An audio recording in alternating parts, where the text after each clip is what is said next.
Alors, je suis ravie de recevoir pour le deuxième numéro de la Bonne Nouvelle Écolo une femme. C'est donc la première fois qu'on va recevoir une femme. Et quelle femme hyper engagée dans l'écologie. Je l'ai rencontrée il y a 1 an ou 2 lorsque j'ai écrit un article pour le magazine Touma sur les écolo-crèches qu'elle a créées en 1998. Et je l'ai retrouvée il y a peu de temps, quelques mois, en septembre, à l'automne 2017, pour ce lieu qu'elle vient de créer, Essentiel. Je vous laisse découvrir un lieu magnifique. C'est un live store tout au naturel. C'est tout ce qu'on aime, c'est-à-dire que c'est éthique, c'est esthétique, c'est veg, il y a la mode, il y a la cantine, il y a le bien-être. C'est tout bon, c'est tout beau, c'est tout bio, c'est tout parfait. Alors Claire, bonjour. Bonjour Agnès. Tu connais donc le principe maintenant du petit film de Marseille Vert. Quelle est ta bonne nouvelle écolo? Alors ma bonne nouvelle écolo, c'est notre 300e écolo-crèche dans le réseau qui est arrivée en janvier. Là. Génial.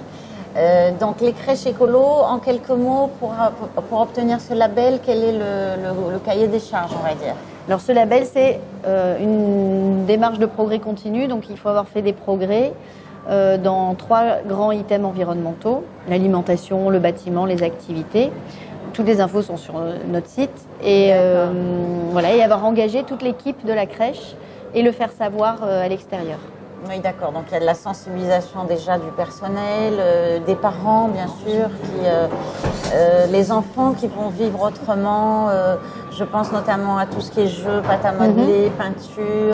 Oh ben c'est vrai dans les activités, parce que c'est ce qui parle aussi au plus grand nombre. Dans les activités, dans les crèches qui sont engagées, on voit souvent de la peinture végétale avec des légumes. Donc ce sont des peintures qui sont complètement inoffensives et puis qui nous réservent plein de surprises très magiques.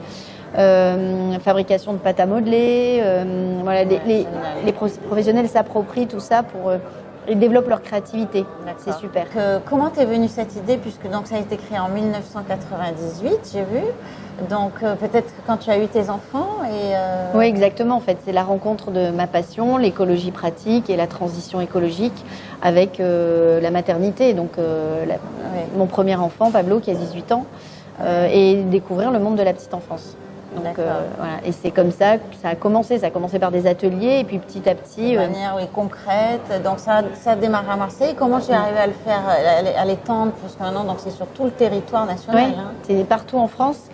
En fait, ce sont nos partenaires qui nous ont dit cette démarche est géniale, sortez de votre trou et allez la proposer ailleurs. Génial. Et on a dit chiche, on le fait. Et puis on a créé un comité écolo-crèche national avec les grandes institutions de la petite enfance pour ne pas y aller seul et être reconnu en France. Quel beau travail, bravo. Alors pour en revenir à ce lieu qu'on adore, Essentiel, quel lien il peut y avoir ici avec la petite enfance? Alors c'est vrai que c'est un projet aussi d'écologie pratique, de consommation durable, Essentiel. Et en fait, on est en train de mettre au point une gamme pour la petite enfance. Donc avec des vêtements, les premiers petits bodys qu'on vient de recevoir, de la vaisselle, du linge, des jouets, etc. Là aussi, il y a, en plus du côté esthétique, il y a une sensibilisation sur le vêtement chez l'enfant qui est intéressante. Ouais, voilà. Alors bon, écoute, comme ces petits films se terminent toujours sur un mode action, je propose nous allions chercher la 301e crèche. Allons-y. Allez, c'est parti.